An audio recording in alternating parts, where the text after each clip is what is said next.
우리가 오늘 함께 은혜를 나누고자 하는 그 말씀의 제목은 그리스도인의 올바른 삶이라.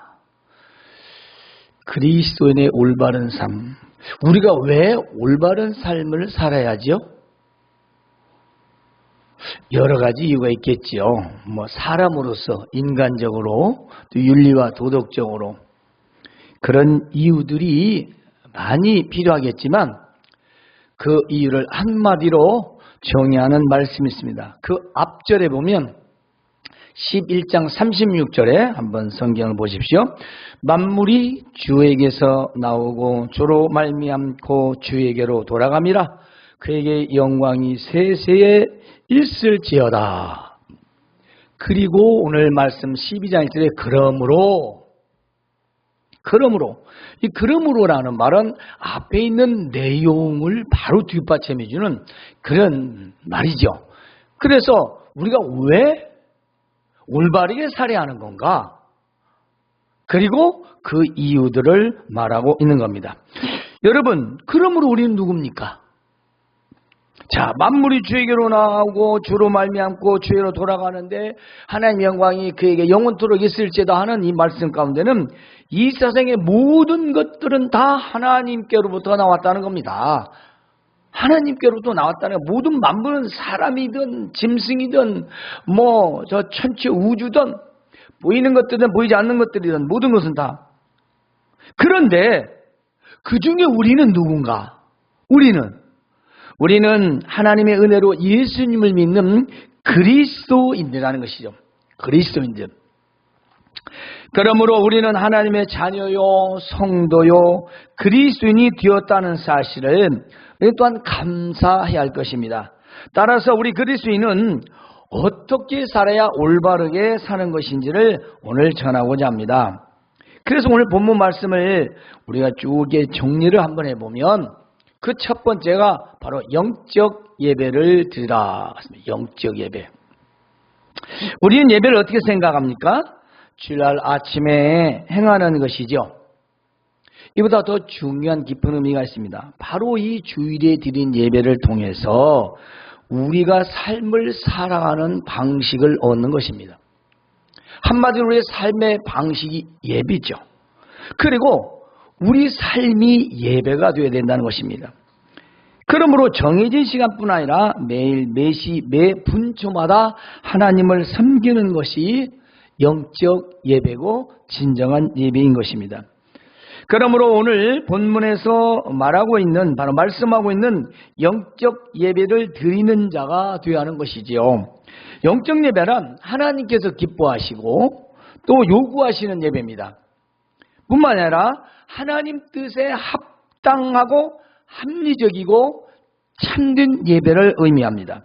그러므로 이 영적인 예배를 좀 더 나눠서 우리가 자세히 설명하면 이 영적 예배 중에 가장 첫 번째는 나를 하나님께 산제물로 드려야 한다는 것입니다. 구약시대에는요, 내 대신 짐승을 죽여서 드렸습니다. 그런데 이 짐승을 죽여 드리는 제사는 그야말로 짐승이 죽잖아요. 그래서 죽은 제물을 올리는데 이제는 즉 살아있어 움직이는 그 무엇인가를 하나님 앞에 드려야 된다는 것입니다. 살아있는 무엇? 그러면 살아있는 사람인데 살아있는 사람은 나잖아요. 바로 그리스도인 나를 드리는데 즉 살아서 움직이며 활동하는 생활 그 나의 삶 전체를 바로 하나님께 드려야 된다는 것입니다. 이것은 나의 모든 생활이 산제물로 하나님께 바쳐져야 한다는 거지요. 우리는 그리스도와 함께 정과 욕심을 십자가에 못 박은 자입니다. 그래서 인간적이고 정욕적인 것들은 우리가 다 이미 십자가에 못 박은 사람들입니다. 그래서 나를 산 제물로 즉 나 전체를 인격적으로 하나님 앞에 드리는 거죠. 다음은 나를 하나님께 거룩한 제물로 드려야 한다는 것입니다. 자, 산 제물인데 그 제물이 거룩하지 못하다면 그 제물은 드릴 수가 없어요. 구약시대에 그 제물에 있어서 가장 중요한 게 살아야 되고 흠이 없어야 됩니다. 즉 우리말로 하자가 없어야 돼요. 제물에 짐승이 굵거나 눈멀거나 어디 상처가 났거나 이게 이상하면 하나님 앞에 드릴 수가 없어요. 그러니까 여기서 거룩하다라는 뜻은 흠도 없고 티도 없이 순전하고 그저 성별된 것을 의미하지요. 구약시대는 죽은 제물도 상처가 있는 제물도 흠이 있는 것도 제물로 드릴 수가 없었습니다. 따라서 성도, 우리 그리스도인은 바로 흠도 점도 없는 깨끗하고 구별된 그야말로 성별된 나 자신을 드려야 한다는 겁니다. 그 다음은 나를 하나님이 기뻐하시는 제물로 드려야 한다는 것입니다. 하나님께서 기뻐하신다라는 뜻은 구약시대로 가면 하나님이 원하시는 제사 방법대로 드려야 합니다. 그래서 여기서 기뻐하다라는 말은 하나님께서 만족하게 여긴다는 뜻입니다. 하나님께서 기쁨으로 만족스럽게 받으시는 그 제물은 바로 영과 진리로 하나님의 뜻대로 드리는 제물을 말합니다. 그래서 우리는 가인과 아벨의 제사를 잠시 생각해 보면 가인은 뭘 드렸을까요? 네, 곡식을 드렸습니다. 그런데 그 곡식을 받지 않을 뿐더러 가인도 받지 않았어요. 근데 아벨은 양을 잡아서 드렸어요. 근데 아벨은 양도 받으시고 아벨도 받으셨어요. 우리가 히브리서에 있는 말씀 보면 곡식을 드렸느냐 짐승을 드렸느냐 그게 중요한 게 아니라 무엇을 바쳤느냐 중에라 그 사람이 어떤 믿음을 가지고 그 제물을 드렸느냐 하는 것을 말씀하고 있어요. 오늘 우리가 예배를 합니다. 하나님 앞에 예배할 때 내가 어떤 믿음을 가지고 어떤 마음을 가지고 하나님 앞에 예배하느냐에 따라서 이 예배를 하나님이 받으시기도 하고 받지 않으시기도 한다 그 말씀입니다. 그러니까 제물보다 우리가 드리는 헌금보다 더 중요한 것, 우리가 드리는 예물보다 더 중요한 것, 우리의 희생과 헌신과 봉사보다 더 중요한 게 우리의 진실한 네 속 마음을 말하는 거죠. 이 마음을 그냥 마음이 아니라 온전히 드리는 겁니다. 온전히, 인격적으로. 저는 이런 표현을 쓸 수밖에 없어요. 그 표현은 결혼하신 분들에 대해서만 이해가 할 거예요. 부부가 서로 믿는다는 게 뭐예요? 뭐 이건 감추고 저건 빼고 그러지 않잖아요. 그래서 서로의 몸을 하나로 하지 않습니까? 그리고 우리 하나님 앞에 나를 드린다는 건 내 속 마음과 그리고 몸을 하나님 앞에 다 바치는 것을 말한다 그 말씀입니다. 이것이 진정한 영적인 예배고 하나님께서 기뻐하시는 내가 산 제물이 되는 거예요. 구약시대에는요 형식적인 예배 있어. 오늘도 그런 형식을 우리가 갖추기는 하죠. 의식적인 예배를 드렸습니다. 그러나 영적인 예배는 이런 의식을 초월해서 하나님의 뜻과 진실에 맞는 나를 온전히 드리는 예배를 말합니다. 그러므로 대제사장이신 예수님과 하나 되어 우리는 바로 그리스도인이 되어 예수님을 위해 섬기고 봉사하고 우리가 일을 하고 예배를 하는 것입니다. 따라서 영적 예배에 있어서 가장 중요한 것은 뭐냐? 예배의 행위 자체보다 우리가 예배를 드리는 그 이후에 내 삶을 하나님께 드리는 것이 더 중요하다는 겁니다. 그래야 우리가 예수 믿는 것들 소리가 안 들어요. 우리가 여기에서 예배를 그렇게 거룩하고 산 제물로 기뻐하신 예배로 내가 드려졌으면 사람 눈에 안 보이는 세상 그 직장이든 그리고 사람의 관계든 사회생활이든 어디서든 나를 하나님 앞에 드리는 삶을 살아야 한다는 것입니다. 누가 보든지 안 보든지 내가 믿는 자로 살아가는 거예요. 믿는 자로 누가 뭐 볼 때는 믿는 척하고 안 보면 뭐 그냥 살고 그러면 어떻게 됩니까? 우리는 이중적인 신앙생활을 하게 되어 있어요. 하나님은 그걸 원하시는 게 아니라 바로 우리가 요한복음 4장 24절에 하나님은 영이시니 예배하는 자가 신령과 진리로 예배할지니라. 하나님은 하나님을 예배하는 찾으신다고 했습니다. 그래서 즉 나를 온전히 드린 인격적인 예배를 말하는데요. 중요한 건 예배는 항상 언제나 마음과 관계가 있다는 겁니다. 예배는 마음과 관계예요. 우리 서로 사람 관계도 그잖아요. 마음이잖아요. 이성 관계도 마찬가지예요. 마음을 진실하지 못하고 마음을 한번 신뢰가 깨지면 그 깨지는 거예요. 사람의 마음도 서로가 관계가 맺어질 때 친분이 생기고 또 친밀하며 또 좋은 관계로 발전도 아니겠습니까? 우리 하나님의 관계는요, 우리의 마음을 어떻게 하느냐에 따라서 하나님의 관계가 굳게 세워지기도 하고 멀어지기도 한다는 겁니다. 곧 우리에게 있다는 거예요. 그래서 우리가 그리스도인의 올바른 삶은 바로 두 번째로 이 세대를 본받지 않는 겁니다. 영적인 예배를 드리고 이제는 이 세대를 본받지 말라는 것입니다. 이 세대를 뭘 말하냐면 세상, 월드, 그 다음에 시대를 말합니다. 즉 지금 우리가 살고 있는 현실적인 상태를 말해요. 오늘 우리가 당장 지금 살아가고 있는 이 세상을 말하고 있는 것입니다. 이 세대를 본받지 말라는 것은 세상에 순응하지 말라 그 말입니다. 순응. 즉 세상의 유행과 습관 그리고 품행, 외형적인 모든 이런 것들을 우리가 따라가서는 안 된다는 겁니다. 이 세상의 풍조나 상황의 생활 양식에 순응하지 말라는 건데요. 다른 말은 함께하지 말라. 내 눈에 보이고 내 마음의 욕구가 일어나도 그걸 따라해서는 함께해서는 안 된다는 것입니다. 이런 세상을 본받지 말라는 것은 이 세상의 상황과 풍조가 하나님을 반역하고 있는 세속이라는 것이기 때문입니다. 그것이 죄를 짓는 거 아니면 상관이 없겠죠. 그러나 그 무엇인가 이 세상에 이르는 모든 것들이 죄를 짓게 한다면 절대로 함께하지 말아야 한다는 것입니다.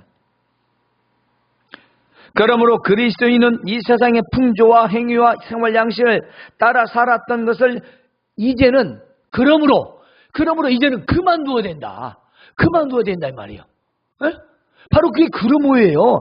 왜냐? 만물이 주에게서 나오고 주로 말미암고 주께로 돌아가고 하나님께 영광 돌리기 때문에 이제 우리는 전에는 그렇게 세상 유행과 풍조와 흐름에 따라 살았지만 이제는 우리는 그런 생활 방식을 쫓아가서는 안 된다. 그 말씀입니다. 그것이 바로 영적 예배라는 것입니다. 그것이 영적 예배예요. 여기서 지금 여러분들이 마음을 모아서 정성을 다해 드는 이 예배도 영적 예배지만은 바로 삶 가운데서 우리가 세상을 본받지 않는 것이 바로 영적 예배라는 거예요.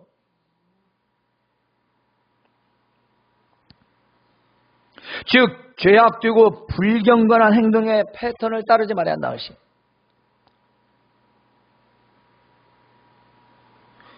올해 이제 얼마 안 남았습니다. 지금 회사마다 다 회식 옛날보다 많이 그래도 이제 뭐 다 절제되고 또 조심히 하고 그러니까 뭐 많이 줄었다고 하지만 먹고 마시고 즐기는 건 여전합니다. 그런데 우리가 세상에서 매주간 최소 40시간에서 50시간씩을 일을 해야 돼요. 직장인이라면. 어디서 일하든. 그렇지 않습니까? 매주 50시간씩. 그렇게 살 수밖에 없어요. 만약 근데 그 모든 시간에 그 자유로운 시간을 TV를 또 인터넷을 즐기고 세속적인 문화를 즐기며 먹고 마시고 살아가면서 우리 마음이 근본적으로 나는 세속적이지 않다. 오히려 그것이 이상한 거 아닐까요? 우린 주일날 꼬박 하루 아니면 수요일, 금요일. 그런데 전부 세상 믿지 않는 사람들과의 부딪히면서 살아가야 한다는 거죠. 그러니까 우리가 세대를 본받지 않는다는 것 정말 쉬운 일은 아니라는 겁니다. 그러므로 우리 그리스도는 하나님의 나라의 가치에 우리의 방식을 맞춰야 합니다. 하나님 나라의 방식을 맞춘다는 것은 바로 우리의 생각과 판단을 하나님의 말씀과 성령의 인도와 도우심을 받아야 이 세상을 따르지 않는다는 것입니다. 만약 우리가 그런 중심에서 하나님의 말씀을 잊어버리고 성령의 도우심을 받지 않으면 우리도 어쩔 수 없이 따라갈 수밖에 없어요. 그러므로 우리는 이 세상을 본받지 않게 하여 늘 하나님의 말씀과 성령의 도우심을 받으셔야 하는 것입니다. 세 번째로는 새롭게 변화를 받아야 합니다. 사실 그리스도인의 올바른 삶은 마음을 새롭게 함으로 가능하지요. 따라서 우리는 세상을 따르든지 아니면 하나님을 따르든지 둘 중에 하나는 따르게 되어 있습니다. 여러분, 이것도 저것도 아닌 가운데 있을 수는 없어요. 그런 사람은 거의 없습니다. 분명히 나의 삶 속에서 무엇인가를 따르게 되어 있어요. 내가 어떤 일을 한다, 결정을 한다. 그리고 거기에서 이럴까 저럴까 해서 하나님을 따르든지 세상을 따르든지 둘 중에 하나입니다. 아닌가요? 그러잖아요. 우리가 분명히 내가 이걸 하나님이 좋아하시는 걸 찾아할까? 나 좋아하는 대로 할까? 나 좋으면 세상 쪽이고 하나님 좋아하는 쪽이면 그건 하나님 좋아하는 거잖아요. 그 두 가지로 우리가 나눠보면 너무 분명한 겁니다. 세상을 쫓아가든지 하나님을 따라가든지 둘 중에 하나인 거지요.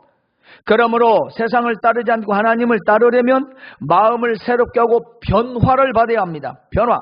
따라서 마음을 먼저 새롭게 해야 됩니다. 이것은 우리의 생각과 태도와 모습을 체인지입니다. 바꿔야 한다는 것입니다. 그것은 내가 해야 하는 거죠. 내가 마음 먹고 생각을 바꾸는 거예요. 이거 쉽지 않습니다. 굉장히 힘듭니다. 마음을 새롭게 한다는 것은 단지 이제 그렇게 살지 말아야지 하는 정도의 각오나 결심을 말하는 것이 아니라 우리 마음을 지배하는 그야말로 나를 끌고 가는 영향력 있는 그 방향, 그걸 바꾸라는 것입니다. 여러분 지금 누가 끌고 가느냐? 여러분 마음속에 무엇이 끌고 가느냐? 자동차는 핸들이 끌고 가잖아요. 그렇죠? 그럼 여러분의 핸들은 무엇이냐 이 말이죠. 여러분의 방향을 우양우, 좌양자, 직진, 스톱, 후진 도대체 이렇게 하는 건 뭐냐 이 말이에요. 무엇이 여러분의 그 방향을 바꾸느냐. 그 만약에 하나님의 뜻이요 하나님 말씀이라면 감사하지만 만일 그 뜻에 맞지 않으면 그렇죠. 내 마음에서 방향을 바꿔야 한다는 것입니다. 우리가 결국 세상에 조종되어 마귀와 사탄의 조종이 되어 우리는 살아갈 수 없는 것입니다. 나의 마음을 움직이는 것이 무엇인가? 상황입니까? 현실입니까? 세상 문화입니까? 물질입니까? 유행입니까? 그리고 우리 마음에 무엇을 먹입니까? 내 마음에 무엇을 먹이느냐? 어떤 생각을 품느냐 그 말이죠. 따라서 우리가 마음을 돌이켜 새롭게 되려면 성령의 도우심이 반드시 필요한 겁니다. 그래서 성령의 역사는 우리 안에서 나를 새롭게 바꾸시기 때문인 것입니다. 그리고 새롭게 변화된 자는요 모습이 바뀌게 됩니다. 그래서 나의 삶에서 인격적으로 변화가 일어납니다. 그래서 삶의 목적과 방법에서 변화가 반드시 일어납니다. 그리고 나를 위해 십자가에 죽으신 예수 그리스도를 생각하며 올바른 삶을 살게 하는 것이죠. 그러므로 여러분 성령의 도우심을 간절히 원하시기 바랍니다. 성령 하나님의 도우심은요 우리 마음속에서 묵상하며 할수록 우리를 올바른 길로 인도해 주시는 겁니다. 이제 우리가 마지막으로 하나님의 뜻을 분별하는 겁니다. 이 분별한 단어가 본래는 테스트라는 거예요. 이 테스트는 뭡니까? 시험하는 거죠. 혹은 검사하고 조사하는 것까지 의미가 있습니다. 그런데 이것은 내 자신이 정말 변화가 되었는지를 확인할 수 있다는 것입니다. 바로 테스트할 수 있다는 거죠. 우리가 변화를 받게 되면 분별력이 생깁니다. 이 분별과 먼저 자신을 돌아봅니다. 자신의 중심에서 내 중심의 삶인지 그리스도의 중심의 삶인지 확인할 수 있다는 겁니다. 변화를 받기 전에는 자신의 삶을 자기를 볼 수 없었지만 이제는 예수님을 믿으면 성령의 역사하심으로 말미암아 자신을 정확하게 명확하게 판단할 수 있다는 거죠. 자기 자신을.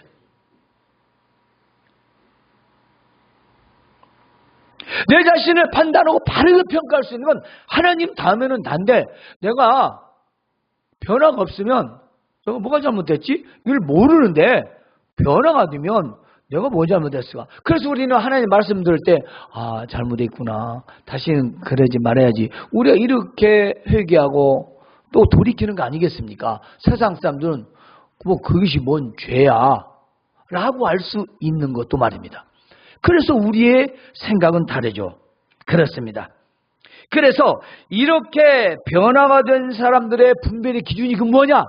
그건 하나님 말씀입니다. 하나님 말씀으로 이게 명확히 우리가 평가를 해볼 때, 그래, 이건 잘못된 거야, 이건 잘된 거야, 이건 올바른 거야, 이건 그릇된 거야 라고 분별할 수 있습니다. 그래서 하나님의 법인 율법, 하나님 말씀이 우리 행동의 기준이 된다는 겁니다. 전에는 이 법을 지켜야 하기 때문에 무거웠지만 이제는 그리스도인이기 때문에 우리 이 법을 즐거운 마음으로 지키는 거지요. 그리고 새롭게 되어 변화되었으면 하나님의 선하심과 기뻐하심과 온전한 뜻이 무엇인지 알 수 있다는 겁니다. 따라서 하나님의 선하심을 따르며 기뻐하시는 것을 행하며 온전한 뜻에 순종하는 삶을 살게 되지요. 이제 12월을 맞이해서 연말 연시에 즐겁고 유쾌한 또 쾌락의 자리들이 더 많이 유혹될 수 있습니다. 오늘 말씀을 꼭 마음에 새기시길 바랍니다. 세상 어느 누가 뭐라고 해도 우리 모두는 예수님을 믿는 그리스도인입니다. 따라서 우리 신앙이든 이 올바른 삶을 살아야 합니다. 이 올바른 삶은 세상의 빛이 되고 소금이 되는 것이죠. 그리고 복음을 전할 때 그 빛을 발하게 되는 겁니다. 따라서 반드시 기억해야 할 것은 먼저는 영적 예배를 드리고 이 세대를 본받지 말고 새롭게 변화받아 하나님의 뜻을 분별하는 겁니다. 이것이 그리스도인의 올바른 삶인 것입니다. 기도하시겠습니다.